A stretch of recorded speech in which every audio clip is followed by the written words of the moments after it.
චික් චික් හඬේ අබිරහස සත්‍ය කුවක්ද? මරුණු සතෙකුගේ හමක්. ඒ කියන්නේ ගෙම්බෙක්, හූනෙක් හෝ කුඩා පක්ෂියෙක් වැනි සතෙකුගේ සම සේදීමේදී චික් චික් හඬක් ඇසීම එතරම් හොඳ දෙයක් නොවන බව පරණ මිනිසුන් පවසනවා. ඔබ අසා තිබේද?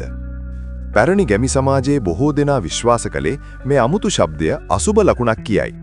නමුත් මේ අద్භූත විශ්වාසය පිටුපස ඇති ඇත්තම කතාව කුමක්ද?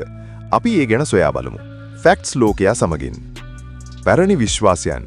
සියවස් ගණනාවක් පුරා මිනිසුන් සිතුවේ මෙම ශබ්දය ඇසෙන්නේ නම් ඒ සිරුර තුල අඳුරු ශක්තියක්, අවාසනාවක් හෝ සැඟවුණු ආත්මයක් සිරවී ඇති බවයි.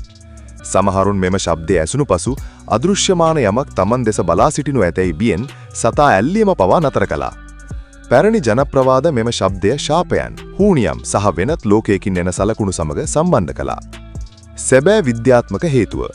නමුත් විද්‍යාවට මෙහිදී ලබා දීමට ඇත්තේ හාත්පසින්ම වෙනස් පැහැදිලි කිරීමකි. ඔබ යම් සතෙකුගේ සම සේදීමේදී හෝ පිරිමැදීමේදී එම ස්තර අතර කුඩා වායු බුබුළු සහ තෙතමනය රැඳී පවතී. ඔබ එම මතුපිට තද කරන විට හෝ චලනීය කරන විට මෙම බුබුළු පිපිරී යයි. එවිට ටොක් හෝ චික් චික් වැනි කුඩා ශබ්දයක් හටගනී. මෙය මායාවක් හෝ ශාපයක් නොවේ. මේ හුදෙක් වායු පීඩනය සහ ඝර්ෂණය ෆ්‍රික්ෂන් එකට එකතු වීමෙන් සිදුවන භෞතික විද්‍යාත්මක ක්‍රියාවලියක් පමණි. ඔබ ඇසෙන සෑම කුඩා කම්පනයක්ම ජලයට හෝ වාතයට මුදා හැරින වායු බුබුලක ප්‍රතිඵලයකි. බිය ඇති වුණේ ඇයි? එසේනම් මිනිසුන් මෙය අසුබ ලෙස හැඳින්වුවේ ඇයි? එයට හේතුව අතීතයේ සිටි අයට මෙය විද්‍යාත්මකව පැහැදිලි කිරීමට නොවීමයි. මිනිසා තමාට තේරුම් ගත නොහැකි දෙයට බිය වේ. එම බිය පසුව මිත්‍යාවක් බවට පත්වේ.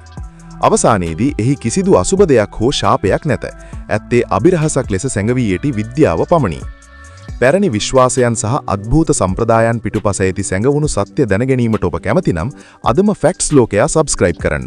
අපි එදිනෙදා ජීවිතයේ සැඟවුණු රහස් එකින් එක හෙළි කරනමු.